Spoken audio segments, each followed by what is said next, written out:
একটা কথা কই, কিছু মনে করো না আবার। কয়দিন ধরে লক্ষ্য করতেছি তুমি এরকম সাদা মাটা ভাত খাচ্ছ। কি হয়েছে, কোনো সমস্যা? অ্যাডজাস্ট করি আপা, অ্যাডজাস্ট। লিজার ফোনের জন্য মাসে 1500 টাকা কিস্তি দাম লাগে, এরপরে স্কুলের বেতন আছে, এরপরে আর কি খামো? এর বেশি পালন খাওয়ান তো খাওয়ান যায় না, গরিব মানুষ তো এই অ্যাডজাস্ট করারই কাম। একটা কথা কই, লিজা রে ওই ফোনটা কিনে দাও, তোমার একদম ঠিক হয় নাই। তুমি তো জানো না, আর আমি তোমার কই না লজ্জায়। তুমি আবার কি ভাববা না ভাববা? কি করছে? তুমি কিভাবে জানবা? তুমি তো বাটন ফোন ব্যবহার করো। তোমার বোন তো এখন টিকটক স্টার, টিকটক করে, ছোট ছোট জামা কাপড় পরে পরে ভিডিও দেয়। আসো দেখাচ্ছি।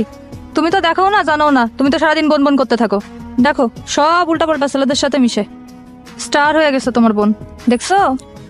ছোটখাটো জামা কাপড় পরে আর এইসব ভিডিও করে। দেখতে থাকো, উপরের দিকে উঠাও, আরো আছে, দেখো, দেখছো? ঠিক আছে, যাও ভাত খেয়ে নাও। जिसने पूछा हमसे बिछड़े यार का, जिसने पूछा हमसे बिछड़े यार का।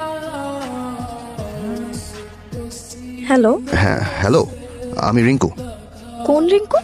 আমি টিউলিপের এক্স। আপনি আমার নাম্বার কোথায় পেয়েছেন? আজকাল নাম্বার জোগাড় করাটা কোনো বড় ব্যাপার না।